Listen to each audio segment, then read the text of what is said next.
नमस्कार, दृष्टि न्यूज में आपका स्वागत है। मैं हूं आपकी स्वतंत्रता। चलिए बढ़ते हैं खबर की। ऐसे धार्मिक मुद्दे से जिसकी भावनाएं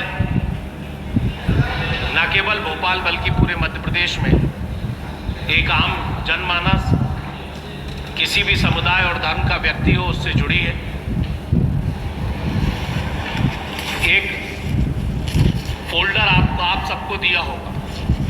आज ये पत्रकार वार्ता जो एक गंभीर मुद्दा पिछले कुछ महीनों से भोपाल स्लॉटर हाउस का जो लगभग बंद की ओर है, जो जांच रफा दफा की जा रही है, उसके मुद्दे को लेकर आज एक प्रेस कॉन्फ्रेंस गंभीर दस्तावेजों के साथ आपको यहाँ आमंत्रित किया गया। भोपाल का स्लॉटर हाउस का मुद्दा आया, उसकी बात आई। असलम चमड़ा और उसका ड्राइवर आनंद में गिरफ्तार कर लिए गए। गिरफ्तार के बाद छूट भी गए। ये सब मीडिया के माध्यम से सारी चीजें हुई और आम जनता तक पहुंचा। आज मुख्य बिंदु ये कि बात अकेला असलम चमड़ा या अकेला एक व्यक्ति ने इतना बड़ा जो गौ माता 26 टन मांस को काटकर और हजारों कई ऐसी गौ माता को काटकर जो आज जिस तरीके से उसको बेचने का काम किया, ये सबके सामने है। लेकिन अब लोगों ने कहा, भोपाल की महापौर ने कहा कि मुझे जानकारी नहीं है, भोपाल के MIC सदस्यों ने कहा मुझे जानकारी नहीं है, अधिकारियों ने कहा कि हमने नियमों में काम किया है। और इस सब के बाद एक SIT बनाई गई और SIT के माध्यम से सारी चीजें रफा दफा करने की मध्य प्रदेश में गौ हत्या को लेकर एक SIT मुख्यमंत्री जी ने बनाई। मैंने कुछ दस्तावेज दिए जिसके सामने आपका मैं खुलासा करना चाहता हूं। थोड़ा सा पहला पेज आप देखिए, थोड़ा मेरा सारे पत्रकार बंधुओं से आग्रह है। पहले पेज को देखिए आप, पेज नंबर 1 में बिंदु क्रमांक 6 आप उसको पढ़िए। उस बिंदु क्रमांक 6 में लिखा है, प्रस्ताव आया है किसी भी नगर निगम की प्रक्रिया अगर होती है, उस प्रक्रिया में प्रस्ताव लाया जाता है MIC से पूर्व, और लिखा कि जिनसी जहांगीराबाद स्थित मॉडर्न स्लॉटर हाउस के कार्य को पूर्ण करने हेतु दिनांक 8/10/2025 तक की समय अवधि के लिए ये प्रस्ताव, दिनांक 24/10/2025 को MIC होती है और ये प्रस्ताव लाया जाता है। ऊपर क्या लिखा है, मात्र 6 महीने के लिए। अब आप दूसरा पेज खोलिए। ये पेज या तो नगर निगम कमिश्नर के पास है या महापौर के पास है, और मैं समझता हूं कि SIT को भी इस पेज को नहीं दिया होगा। और ये पूरे जो लोग कह रहे थे कि हमें जानकारी नहीं है, हमें पता नहीं है, ये गंभीर विषय है। और आप देखिए कि ये इसमें पहला नाम श्रीमती मालती राय, महापौर, सामने सिग्नेचर, रविंद्र यति भाजपा जिलाध्यक्ष, MIC सदस्य सिग्नेचर, राजेश हिंगोरानी, सुषमा बबीसा, अशोक वाणी, आनंद अग्रवाल, छाया ठाकुर, जितेंद्र शुक्ला, मनोज राठौर, जगदीश यादव और RK सिंह बघेल। ये RK सिंह बघेल जो है ये MIC के सदस्य हैं, जो ये कह रहे थे कि हमें जानकारी नहीं है। आज मैं दावे के साथ आपको कह रहा हूं कि ये कागज जो है किसी के पास नहीं था। ये आरोप के वो दस्तावेज हैं जिसकी स्वीकृति MIC के नॉलेज में थी, और ये सारे सब इन्होंने हस्ताक्षर कर स्लॉटर हाउस 4 लाख रुपए प्रति वर्ष पर तत्काल दे दिया। ये गंभीर कागज है। दूसरा आप कागज क्रमांक खोलिए, तीसरा, जिसमें लिखा है कि इस भाग में MIC के सिग्नेचर है और MIC मतलब महापौर के हस्ताक्षर है।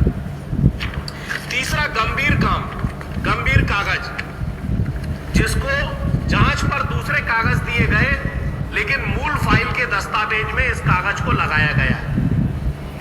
इसमें क्या लिखा है, मैं समझता हूं कि शायद आप इस पर गंभीरता से, आप चूंकि चौथा स्तंभ है और आप लेंगे और देखेंगे, मैं आपको पढ़ के बताता हूं। ये कागज जो है आपको लगाया गया है, इस कागज को 8/10/2025 तक बिना पेनाल्टी समय अवधि बढ़ाए जाने एवं उपरांत हस्ताक्षरण अनुबंध 20 वर्ष के लिए अवधि संचालित संधारण के लिए दी गई है।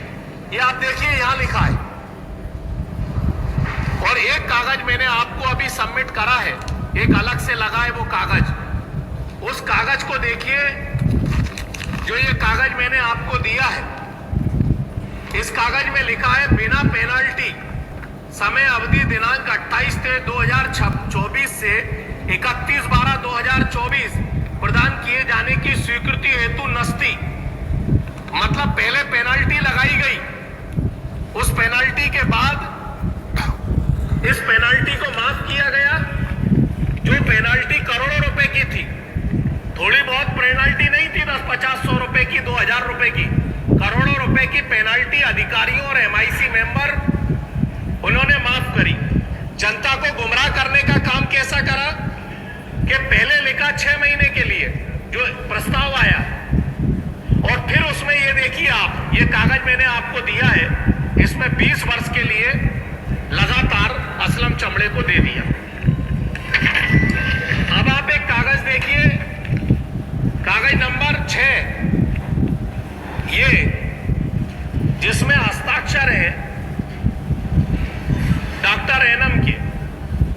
डॉक्टर एनम कहां है, ये एक सवाल है। डॉक्टर गौर कहां है, ये एक सवाल है।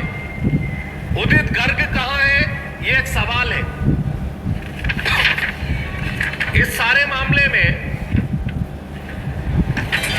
आशुतोष गुप्ता जो एसपी हैं, जो अभी वर्तमान में नगर निगम की कमिश्नर है, उनके पति है जो आज रायसेन एसपी हैं, उन्हीं के द्वारा जो जब ये यहां पदस्थ थे एसपी जोन 1 में, तो ये क्लीन चिट रिपोर्ट दी गई। ये सारे दस्तावेज इस बात को प्रमाण करते हैं कि एसआईटी एक खानापूर्ति के लिए बनाई गई, और इस एसआईटी के माध्यम से भोपाल की जनता को गुमराह किया, सनातन और हिंदू धर्म के लोगों को गुमराह किया। मैं पूछना चाहता हूं इस प्रेस कॉन्फ्रेंस के माध्यम से कि मोहन यादव की सरकार है, गौकशी के लोग गौ हत्या में संरक्षण दे रहे हैं। कहां है हिंदू धर्म के ठेकेदार हमारे आलोक शर्मा जी, रामेश्वर शर्मा जी, विश्वास सारंग जी, कृष्णा गौर जी? ये कहां है, इनकी क्यों नहीं आवाज खुली? ये हिंदू और सनातन धर्म की राजनीति की बात करते हैं, हिंदुओं के संरक्षण की बात करते हैं। ये सारे नाम जो मध्य प्रदेश के बड़े पदों पर बैठे हैं, ये लोग, इनकी आवाज क्यों नहीं खुली?